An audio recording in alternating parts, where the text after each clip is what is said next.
ನಮಸ್ಕಾರ ವೀಕ್ಷಕರೇ, money is happiness ಕಾರ್ಯಕ್ರಮಕ್ಕೆ ಸ್ವಾಗತ. ನಾನು ರಾಶಿಕಾ ಕರಾವಳಿ. ಬಡವನಾಗಿ ಹುಟ್ಟೋದು ತಪ್ಪಲ್ವಂತೆ, ಆದರೆ ಬಡವನಾಗಿ ಸಾಯೋದು ತಪ್ಪಂತೆ.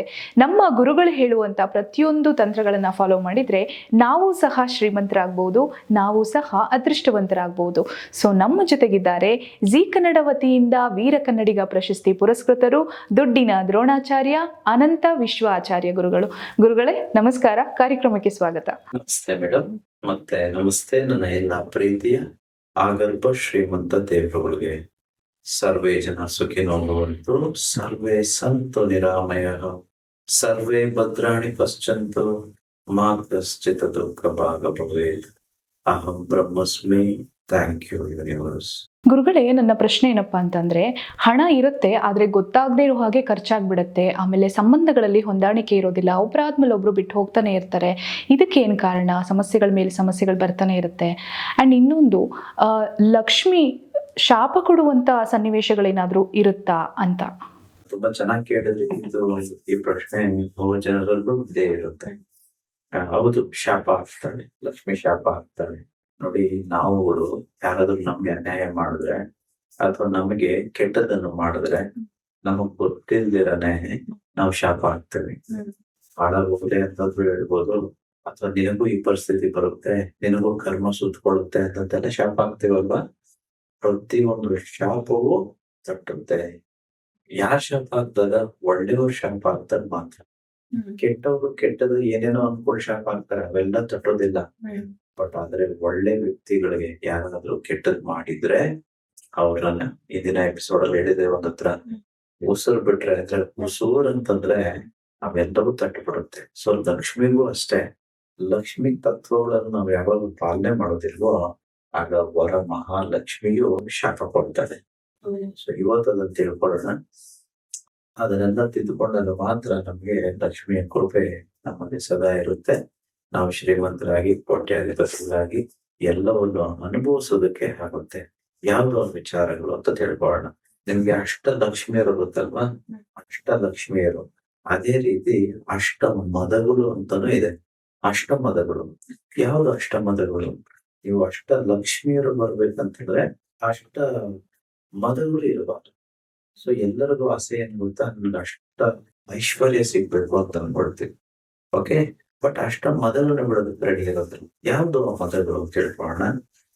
ಧನ ಮದಂ, ಕುಲ ಮದಂ, ವಿದ್ಯಾ ಮದಂ, ರೂಪ ಮದಂ, ಯೌವನ ಮದಂ, ಬಲ ಮದಂ, ಪರಿವಾರ ಮದಂ, ಅಧಿಕಾರ ಮದಂ. ಅಂದ್ರೆ ಧನ ಮದಂ ಅಂದ್ರೆ ಸಂಪತ್ತಿನ ಮದ, ಅಹಂಕಾರ. ಕುಲ ಮದ ಅಂದ್ರೆ ನಾನು ಈ ವಂಶಕ್ಕೆ ಸೇರಿದವನು, ನಾವು ಮೇಲು ನೀವು ಕೀಳು ಅನ್ನುವಂತ ಮದ. ವಿದ್ಯೆ ಎಲ್ಲ ಗೊತ್ತು ಅನ್ನುವಂತ ಒಂದು ಮದ, ಶಿಕ್ಷಣ ಮದ. ರೂಪ ಅಂದ್ರೆ ಸೌಂದರ್ಯವಾಗಿದ್ದೀನಿ, ಚೆನ್ನಾಗಿದ್ದೀನಿ, I look so beautiful, pretty ಮದ. ಯೌವನ, ಪ್ರಾಯದಲ್ಲಿದ್ದೀನಿ, ನೀವು ವಯಸ್ಸಾದವರು ಇಲ್ಲ ನಿಮ್ ಮಕ್ಕಳು ಅನ್ನುವಂತ ಮದ. ಬಲ, ನನ್ನ ಶಕ್ತಿ ಇದೆ, ನನ್ನ ಕೈಲೆಲ್ಲ ಸಾಧ್ಯ ಅನ್ನುವಂತ ಮದ. ಹಾಗೆ ಪರಿವಾರ, ನನ್ನ ಕುಟುಂಬ ಯಾರು ಗೊತ್ತಾ, ನನ್ನ ಬ್ಯಾಕ್ ಗ್ರೌಂಡ್ ಯಾರು ಗೊತ್ತಾ, ನನ್ಗೆ ಯಾರೆಲ್ಲ ಗೊತ್ತಾ ಅನ್ನೋಂತ ಮದ. ಹಾಗೆ ಅಧಿಕಾರ, ನಾಯಕತ್ವ, ನಾನು ಈ ಪದವಿಯಲ್ಲಿದ್ದೀನಿ ಅಂತದಿಂಥದ್ದು. ಇಂಥವ್ರಿಗೆ ಯಾವತ್ತೂ ಅಷ್ಟು ಲಕ್ಷ್ಮಿ ಒಲಿಯೋದೇ ಇಲ್ಲ. ಈ ಕಲಿಯುಗದಲ್ಲಿ ಬಹುತೇಕ ಜನ ನಾನು IAS, ನಾನು IPS, ಅಥವಾ ನಾನು ಆ ಪದವಿಯಲ್ಲಿದ್ದೀನಿ, ನಾನು ಈ ಪದವಿಯಲ್ಲಿದ್ದೀನಿ, ನನ್ಗೆ ಅವ್ರು ಗೊತ್ತು ಇವರು ಗೊತ್ತು, ಏನೋ ನಡೆಯಲ್ಲ ಯೂನಿವರ್ಸ್ ಹತ್ರ. ನಮ್ಮ ಮನೆ ಕಾರ್ಯಗಾರದಲ್ಲಿ ಹೇಳ್ದೆ, ಆಫ್ಟರ್ ಆಲ್ ಯಾವುದೋ ಒಳ್ಳೆ ದಂಧೆ ಇರೋ ಊಟವನ್ನು ತಿಂದ್ಬಿಟ್ಟು ಹೊಟ್ಟೆ ಕೆಟ್ಟೋಗಿ ಲೂಸ್ ಮೋಷನ್ ಆದ್ರೇನೆ ತಡ್ಕೊಳಕ್ ಆಗಲ್ಲ. ಅಷ್ಟೇ ನಮ್ ಬದುಕು. ಅಂಥದ್ರಲ್ಲಿ ಅವ್ರು ಗೊತ್ತು ಇವ್ರು ಗೊತ್ತು, ನಾನು ಅಂಥವನು ಇಂಥವಳು ಅಂತ ಹೇಳುವಂತ ಜನಗಳು ನಾವು. ಅಷ್ಟೆಲ್ಲ ಮದ ಇದ್ರೆ ಅಷ್ಟ ಲಕ್ಷ್ಮೀರು ಅಥವಾ ಭಗವಂತ ದೇವರು ವಿಶ್ವ ನಮ್ಗೆ ಒಲಿಯೋದೇ ಇಲ್ಲ. ಎಲ್ಲಾ ಇದ್ರು ನಿಜವಾಗ್ಲೂ ಹೇಳ್ತಿದ್ದೀನಿ, ಶಾಂತಿ ಸಮಾಧಾನ ನಿಮ್ಗೆ ಯಾವುದು ಸಿಗಲ್ಲ. ಇವು ಯಾವುದು ಇಲ್ಲದೆ ಇರೋ ತತ್ವನೇ ಆ ಯೂನಿವರ್ಸ್ ತತ್ವ, ವಿಶ್ವ ತತ್ವ. ಆಗ ಮಾತ್ರ ಅಷ್ಟಲಕ್ಷ್ಮಿಯರು ಹೊಲಿತಾರೆ. ಯಾರು ಅಷ್ಟಲಕ್ಷ್ಮಿಯರು, ಅಷ್ಟ ಭಾಗ್ಯಗಳು, ಅಷ್ಟ ಐಶ್ವರ್ಯಗಳು ಯಾವುದು? ಆದಿಲಕ್ಷ್ಮಿ, ಧನಲಕ್ಷ್ಮಿ, ಧಾನ್ಯ ಲಕ್ಷ್ಮಿ, ಗಜಲಕ್ಷ್ಮಿ, ಸಂತಾನ ಲಕ್ಷ್ಮಿ, ಧೈರ್ಯ ಲಕ್ಷ್ಮಿ, ವಿಜಯಲಕ್ಷ್ಮಿ ಹಾಗೂ ವಿದ್ಯಾಲಕ್ಷ್ಮಿ. ಇವೆಲ್ಲಾ ಲಕ್ಷ್ಮಿಯರು ಒಲಿಬೇಕು ಅಂತಂದ್ರೆ ನಮಗೆ ಈ ಅಷ್ಟ ಮದಗಳು ಇರಬಾರ್ದು. ಸಣ್ಣ ಕತೆ, ನಿಮ್ಗೆಲ್ಲ ಗೊತ್ತಿದೆ ಭಾವಿಸ್ತೇನೆ ಶಾಸ್ತ್ರಗಳಲ್ಲಿ ಇದಿದೆ. ಒಂದ್ಸಲ ಒಂದ್ ಯಜ್ಞ ಮಾಡ್ತಿರ್ತಾರೆ ಎಲ್ಲಾ ಋಷಿಗಳು ಸೇರ್ಕೊಂಡು. ಲೋಕ ಕಲ್ಯಾಣಕ್ಕೋಸ್ಕರ ಒಂದು ಯಾವ ಯಜ್ಞ ಮಾಡ್ತಿರ್ತಾರೆ. ಮಾಡ್ತಿರ್ತಕ್ಕಂಥ ಸಂದರ್ಭದಲ್ಲಿ ಅವರಲ್ಲೇ ಡಿಸ್ಕಸ್ ಮಾಡ್ತಾ ಇರ್ತಾರೆ ಋಷಿಗಳು. ಯಾರಿಗೆ ತ್ರಿಮೂರ್ತಿಗಳಲ್ಲಿ ಯಾರಿಗೆ ಹೆಚ್ಚು ಶ್ರೇಷ್ಠತೆ ಇದೆ ಅಂತ ಚೆಕ್ ಮಾಡ್ಬೇಕು. ಅಂತವರಿಗೆ ನಾವು ಯಜ್ಞದಲ್ಲಿ ಹೆಚ್ಚು ಮಹತ್ವ ಕೊಡ್ಬೇಕು ಅಂತಂತೇಳಿ ಡಿಸ್ಕಸ್ ಮಾಡ್ತಾರೆ. ಯಾರಿಗೂ ಗೊತ್ತಿರೋದಿಲ್ಲ ಬ್ರಹ್ಮ ಶ್ರೇಷ್ಠನ ಅಥವಾ ಶಿವ ಶ್ರೇಷ್ಠನ ಅಥವಾ ವಿಷ್ಣುವ ಅಂತ ಹೇಳಿ. ಯಾಕಂತಂದ್ರೆ ಯಾರಿಗೆ ತಾಳ್ಮೆ ಜಾಸ್ತಿನೋ, ಯಾರಿಗೆ ಕನಿಕರಣೆ, ಪ್ರೀತಿ, ಇವೆಲ್ಲ ದಯೆ ಇವೆಲ್ಲ ಹೆಚ್ಚು ಜಾಸ್ತಿ ಯಾರಿಗೆ, ಅಂತವ್ರಿಗೆ ಹೆಚ್ಚು ನಾವು ಪೂಜೆಯಲ್ಲಿ ಮನ್ನಣೆ ಕೊಡೋಣ ಅಂತ ಡಿಸ್ಕಷನ್ ಅಷ್ಟೇನೆ.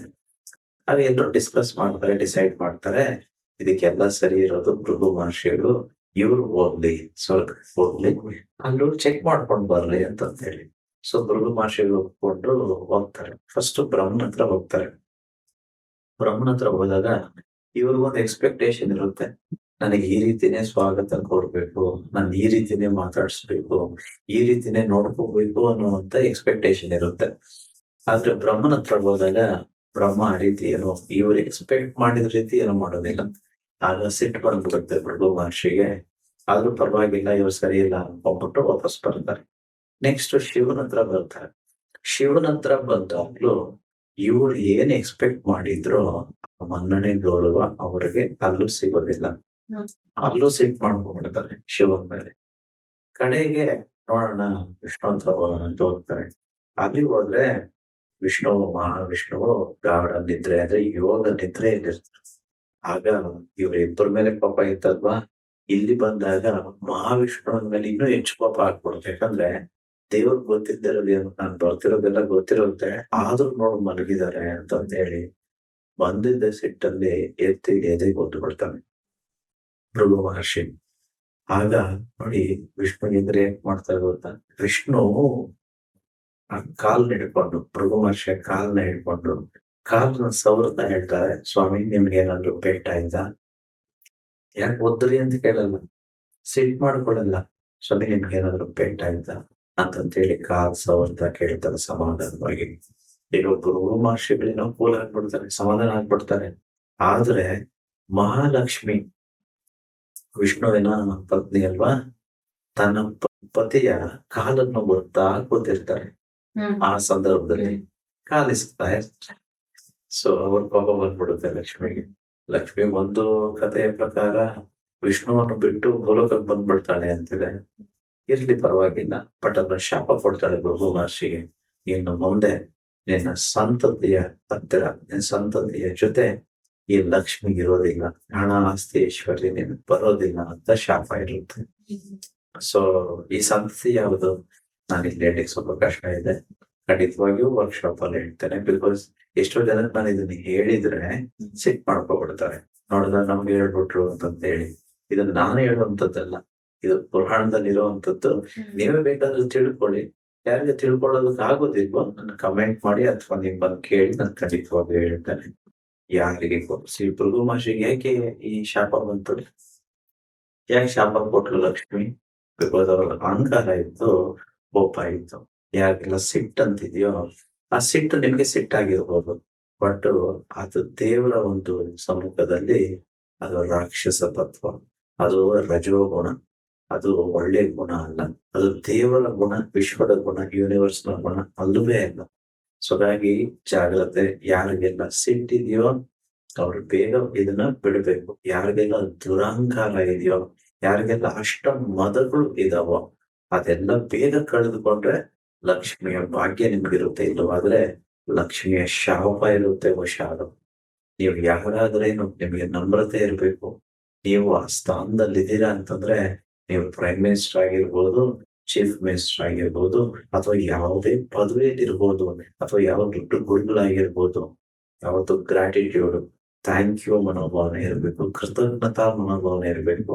ನಾವೆಲ್ಲ ಅಂತಂತ ಪದವಿಗಳಲ್ಲಿರೋದು ಸೇವೆಯನ್ನು ಮಾಡೋದಕ್ಕೆ ಹೊರತು ದಬ್ಬಾಳಿಕೆ ಮಾಡೋದಕ್ಕಲ್ಲ. ಗೊತ್ತಾಗ್ತಿದ್ಯಲ್ವಾ?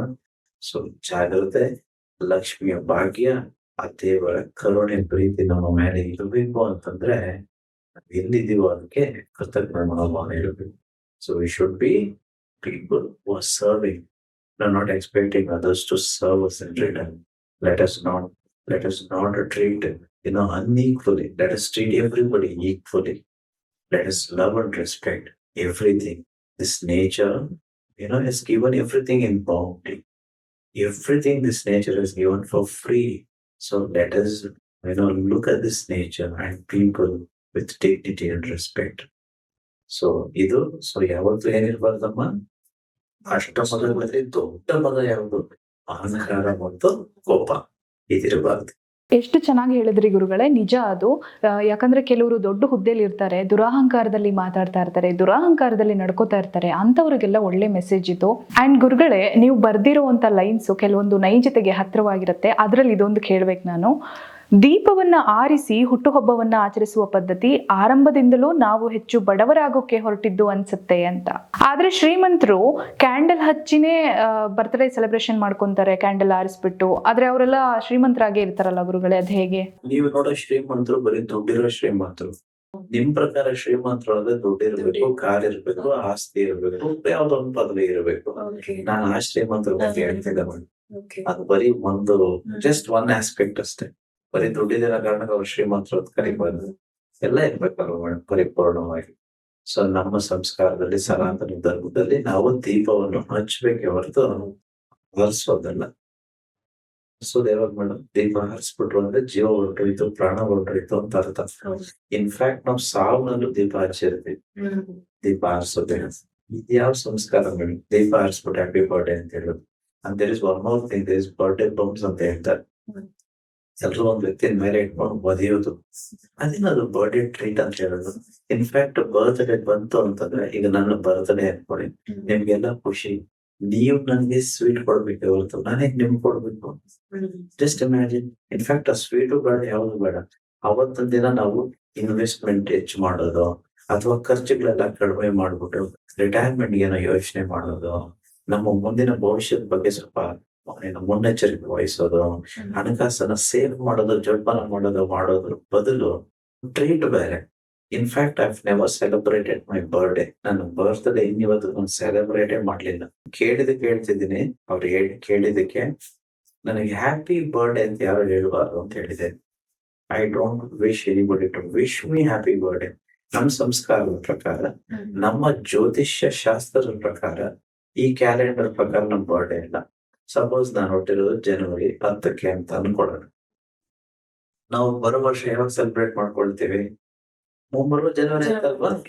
ಅದೇಗದು ಸಾಧ್ಯ ರೀ? ನೀವು ಗ್ರಹ ಗತಿಗಳನ್ನು ನೋಡಿದ್ರೆ, ಅದ್ರ ಚಲಾವಣೆಯನ್ನು ನೋಡಿದ್ರೆ, ಜನವರಿ 10 ಇನ್ನೊಂದು ಜನವರಿ 10 1 ಇಯರ್ ಆಗಿರಲ್ಲ. ಎಕ್ಸಾಕ್ಟ್ಲಿ ನಮ್ಮ ಕ್ಯಾಲೆಂಡರ್ ಪ್ರಕಾರ. ಈಗ ನಾವು ಆಚರಣೆ ಮಾಡ್ತಿರೋದು ಗ್ರೆಗೋರಿಯನ್ ಕ್ಯಾಲೆಂಡರ್. ಅದಕ್ಕೂ ನಮ್ಗೆ ತುಂಬಾ ವ್ಯತ್ಯಾಸ ಇದೆ. ಪ್ರಪಂಚ ಫಾಲೋ ಮಾಡ್ತಿದ್ರೆ ನಾನು ಫಾಲೋ ಮಾಡೋದ? ನಾವು ಫಾಲೋ ಮಾಡಬಾರ್ದು. ನಮ್ ಸನಾತನ ಧರ್ಮ ನಮ್ದು. ಈಗ ನೋಡಿ, ಗಣಪತಿ ಹಬ್ಬ ಯಾಕೆ ವರ್ಷ ಅದೇ ದಿನ ಇಲ್ಲ? ನೀವ್ ಯೋಚನೆ ಮಾಡಿ ನೋಡಿ.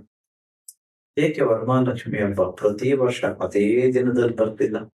Just think about it. ನಾವು ಯಾವ್ದೆಲ್ಲ ನಮ್ಮ ಕ್ಯಾಲೆಂಡರ್ ಪ್ರಕಾರ ಇದೆಯೋ ಅದಕ್ಕೆ ಇದೇ ಡೇಟು ಅಂತಿಲ್ಲ. ನಮ್ಮ ಡೇಟೇ ಬೇರೆ ಇದೆ, ನಮ್ಗೆ ಬೇರೆ ಗೊತ್ತಿದೆ. ಸೊ ಹಾಗಾಗಿ that is what it is. Everything is universe's wisdom. ಅದ್ರಲ್ಲಿ ನಾಲೆಡ್ಜ್ ಇಲ್ಲ ಬುಕ್ಕಲ್ಲಿ, ಅದರಲ್ಲಿರೋದು ವಿಸ್ಡಮ್, ಜ್ಞಾನ ಇರೋದು. ಥ್ಯಾಂಕ್ ಯು ಸೋ ಮಚ್ ಗುರುಗಳೇ. ಆಕ್ಚುಲಿ ಈ ಬರ್ತ್ಡೇ ಕಾನ್ಸೆಪ್ಟ್ ಇದೆಯಲ್ಲ, ಇದು ಈಗಿನ ಜನರೇಷನ್ಗೆ ತುಂಬಾನೇ ಅವಶ್ಯಕ ಇದು. ಸೊ ಇವತ್ತಿನ ಎಪಿಸೋಡ್ ಅಲ್ಲಿ ನಮ್ಮ ವೀಕ್ಷಕರಿಗೆ ಏನಾದ್ರು ಟೆಕ್ನಿಕ್ ಹೇಳೋದಾದ್ರೆ, ತಂತ್ರಗಳನ್ನ ಹೇಳೋದಾದ್ರೆ ಏನ್ ಹೇಳ್ತೀರಾ ಗುರುಗಳೇ? ಸೊ ಈ ಕೋಪವನ್ನು ನಿಗ್ರಹಿಸಬೇಕು ಅಥವಾ ಶಾಂತವಾಗಬೇಕು. ಯಾವುದೇ ಪರಿಸ್ಥಿತಿ ಇರಲಿ, ಈ ಒಂದು ಬಾಣವನ್ನು ಉಪಯೋಗಿಸಿದ್ರೆ, ಈ ವಿಶ್ವ ತಂತ್ರವನ್ನು ಪಾಲಿಸಿದ್ರೆ ಖಂಡಿತವಾಗಿಯೂ ನಾವು ಕೋಪವನ್ನು ನಿಗ್ರಹಿಸಬಹುದು. We can win over this so called anger. Okay, so ಇಷ್ಟೇ. ಯಾರಾದ್ರೂ ನಿಮ್ಮ ಬಂದು ಬೈತಾರೆ ಅಥವಾ ಯಾವ್ದೋ ಒಂದು ಸನ್ನಿವೇಶ ಸೃಷ್ಟಿ ಆಗುತ್ತೆ, ಅಲ್ಲಿ ನೀವು ಇನ್ವೇರಿಯಬ್ಲಿ ನೀವು ರಿಯಾಕ್ಟ್ ಮಾಡ್ಲೇಬೇಕು. ಕಿತ್ತಾಡುವಂತ ಸಿಚುವೇಶನ್ ಅಥವಾ ಏನೋ ಒಂದು ನಿಮ್ಗೆ ಆಗ್ತಿಲ್ಲ, felt so angry about something, okay, some person, some event. ಆ ಟೈಮಲ್ಲಿ ಏನ್ ಮಾಡ್ಬೇಕು? 108 ಸಲ ಈ ಮಂತ್ರವನ್ನು ಜಪಿಸ್ಬೇಕಷ್ಟೇ. 108 ಸಲ ಜಪಿಸಿದ್ಮೇಲೆ ನೀವೇನ್ ಬೇಕೋ ಅದನ್ನ ಮಾಡಿ. ನಿಮ್ಗೇನ್ ಕೋಪ ಇರುತ್ತೋ, ನೀವೇನೇನ್ ಮಾಡ್ಬೇಕು ಅಂತ ಅನ್ಕೊಂಡಿರ್ತೀರೋ ಅದೆಲ್ಲ ಮಾಡಿ ಪರವಾಗಿಲ್ಲ. ಬಟ್ ಅದಕ್ ಮುಂಚೆ 102 ಸಲ ಇದನ್ನ ಹೇಳ್ಬೇಕು. ಯಾವುದು? ಜಸ್ಟ್ ಕಣ್ ಮುಚ್ಚಿ ಎಲ್ಲಿದ್ದೀರೋ ಅಲ್ಲಿ ನಿಂತ್ಕೊಂಡು, ಕುಳಿತುಕೊಂಡು, ಮಲಗ್ಕೊಂಡು ಹೇಗಿದ್ದೀರೋ ಹಾಗೆ ಜಸ್ಟ್ ಕಣ್ ಮುಚ್ಕೊಂಡು ಹೇಳ್ಬೇಕು. ಓಂ ರಾಮಾಯ ನಮಃ. ಓಂ ರಾಮಾಯ ನಮಃ. ಓಂ ರಾಮಾಯ ನಮಃ. ಓಂ ರಾಮಾಯ ನಮಃ. ಓಂ ರಾಮಾಯ ನಮಃ. ಓಂ ರಾಮಾಯ ನಮಃ. 108 ಸಲ ಹೇಳಿದ್ಮೇಲೆ ನಿಮಗೆ ಕೋಪನೂ ಇರೋದಿಲ್ಲ, ದ್ವೇಷ ಸಾಧಿಸ್ಬೇಕು ಅಂತಾನು ಇರೋದಿಲ್ಲ, ಶಾಂತ ಚಿತ್ತ ಆಗ್ಬಿಡ್ತೇವೆ. ಯಾಕಂದ್ರೆ ಕೃಷ್ಣನಲ್ಲಿ ತತ್ವ ಇದೆ, ವಿಷ್ಣುವಿನಲ್ಲಿ ಆ ತತ್ವ ಇದೆ. ನಾವು ದೇವರ ರೀತಿ ಆಗ್ಬೇಕ್ರಿ, ಮನುಷ್ಯ ರೀತಿ ಬೇಡ. ನಮಗೆ ಯಾರನ್ನ ದ್ವೇಷ ಮಾಡೋದು ಬೇಡ. ಒಂದ್ ಸಣ್ಣ ಕಥೆ ರೀ. ಯಾರೋ ಒಬ್ಬ ಮರ ಕಡಿತಿದ್ದಂತೆ, ದೊಡ್ಡ ಮರ ಅದು. ಆ ಮರದಲ್ಲಿ ಹಣ್ಣುಗಳಿದ್ವು, ಆ ಮರ ನೆರಳು ಕೊಡ್ತಿತ್ತು. ಕಡಿದ ಅವ್ನು ಸುಸ್ತಾಗೋಯ್ತು. ಇನ್ನೊಂದೇ ಒಂಚೂರು ಕಡ್ದಿದ್ರೆ ಮರ ಬಿದ್ಬಿಡೋದಂತೆ. ಆಗ ಏನ್ ಮಾಡ್ದ? ಸುಸ್ತಾಯ್ತು ಅಂತ ಹೇಳಿ ಮರದ ಕೆಳಗಡೆ ಮಲ್ಕೊಂಡಂತೆ. ಒಂಚೂರು ಸುಸ್ತಾಯ್ತು, ಆಮೇಲೆ ಕಡಿತೀನಿ ಅಂತ ಹೇಳಿ. ಆ ಮರ ಯಾವತ್ತೂ ಅನ್ಕೊಂಡಿಲ್ವಂತೆ, ನಾನು ಇಷ್ಟು ಕಡಿದ್ಬಿಟ್ಟಿದ್ದಾನೆ, ಇವನ್ ಮೇಲೆ ಬಿದ್ದು ಇವನ್ ಸಾಯಿಸ್ಬಿಡ್ಬೇಕು ಅಂತ ಅನ್ಕೊಂಡಿಲ್ವಂತೆ. ಕಡೆಯ ಸಂದರ್ಭದಲ್ಲೂ ಮರದ ನಿಯಮ ಏನು? ಹಣ್ಣು ಕೊಡೋದು. ಮರದ ನಿಯಮ ಏನು? ನೆರಳು ಕೊಡೋದು. ಇದು ದೇವರ ತತ್ವ. ನೋಡಿ, ಎಷ್ಟೆಲ್ಲ ನಾವು ಕೆಟ್ಟದ್ ಮಾಡ್ತೀವಿ. ಮಳೆ ಬರ್ತಾನೆ, ಒಂದ್ ವೇಳೆ 2 ವರ್ಷ 3 ವರ್ಷ ಮಳೆ ಇದ್ದಿದ್ರೆ ಯೋಚನೆ ಮಾಡ್ತಾರೆ. ಅಲ್ಲ, ಎಷ್ಟೊತ್ತರಿ ದೇವರಿಗೆ, ಭಗವಂತನಿಗೆ, ಯೂನಿವರ್ಸ್ಗೆ ನನ್ ಮೇಲೆ ರಿವೆಂಜ್ ಅಂತ ಇಟ್ಕೊಂಡು ನಮ್ಮನ್ನೇನೋ ಮಾಡ್ಬೇಕು ಅಂತಂದ್ರೆ ಬರೀ 5 ನಿಮಿಷ ಗಾಳಿ ಬಂದ್ ಮಾಡಿದ್ರೆ ಒಬ್ಬರು ಇರಲ್ಲ. ನಾನು ಹೇಳ್ತಿದ್ದೀನಿ, ಒಬ್ಬರು ಇರಲ್ಲ, ಎಲ್ರೂ ಹೊರಟೋಗ್ತೀವಿ. ಬರೀ 5 ನಿಮಿಷ ಬೇಡ, 3 ನಿಮಿಷ ಗಾಳಿ ಇಲ್ಲ ಅಂತ ಅನ್ಕೊಂಡಿಟ್ಟು.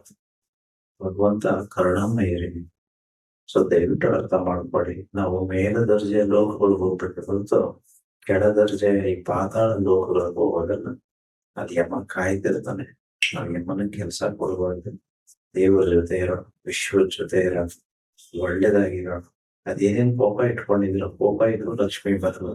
ಕ್ಷಮೆ ಕೊಟ್ಬಿಡಿ. ಅದ್ ಎಂತ ತಪ್ಪೆ, ಅದೆಂತ ಕಷ್ಟನೇ ಯಾರಿಗೆ ಕೊಟ್ಟಿರ್ಲಿ ನಿಮ್ಗೆ, ಜಸ್ಟ್ ಫಾರ್ಗಿವ್. ಬಿಕಾಸ್ ಅವ್ರೇನೇನ್ ತಪ್ಪು ಮಾಡಿದಾರೆ, ಅವ್ರು ಶಿಕ್ಷೆ ಕೊಡೋದಕ್ಕೆ ಒಂದು ಡಿಪಾರ್ಟ್ಮೆಂಟ್ ಇದೆ. ಅಲ್ಲಿ ದೇವರೆಲ್ಲ ವ್ಯವಸ್ಥೆ ಮಾಡಿದ್ದಾರೆ. ನೀವೇನ್ ಅಂದ್ಕೊಳ್ತೀರೋ ಅದ್ರಷ್ಟು 1000 ಪಟ್ಟು ಕಷ್ಟ ಏನು ಕೊಡ್ಬೇಕು ಕರ್ಮ ಅನುಸಾರವಾಗಿ ಅವ್ರಿಗೆ ಸಿಗುತ್ತೆ. ನೀವೇನ್ ಜಡ್ಜ್ ಆಗ್ಬೇಕು ಸೆಂಟ್ರಲ್ಲಿ. Just leave it now. Just forgive. Just forgive. Thank you so much ಗುರುಗಳೇ. Actually Ashtalakshmi and birthday concept ಇದೆರಡು ತುಂಬಾ ಮೀನಿಂಗ್ಫುಲ್ ಆಗಿತ್ತು. ಇದೆಲ್ಲ ನಮ್ಮ ಲೈಫ್ಗೆ ತುಂಬ ಇಂಪಾರ್ಟೆಂಟ್ ಆಗುತ್ತೆ. Thank you so much. ನೋಡಿದ್ರಲ್ಲ ವೀಕ್ಷಕರೇ, ಅಷ್ಟ ಮದಗಳನ್ನು ಬಿಟ್ಟರೆ ಅಷ್ಟಲಕ್ಷ್ಮಿಯರು ನಮ್ಮೊಟ್ಟಿಗಿರ್ತಾರೆ. ಅಹಂಕಾರಿಗಳಾಗಬಾರ್ದು, ಎಲ್ಲರನ್ನ ಪ್ರೀತಿಯಿಂದ ಕಾಣಬೇಕು. ಅಹಂಕಾರವನ್ನು ಬಿಟ್ಟರೆ ಅಷ್ಟ ಐಶ್ವರ್ಯಗಳು ನಮ್ಮೊಟ್ಟಿಗಿರುತ್ತೆ ಅನ್ನೋದು ಗುರುಗಳ ಒಂದು ಸಜೆಷನ್ ಆಗಿದೆ. ಸೊ ಮುಂದಿನ ಎಪಿಸೋಡಲ್ಲಿ ಮತ್ತೆ ಸಿಗೋಣ. ಧನ್ಯವಾದಗಳು.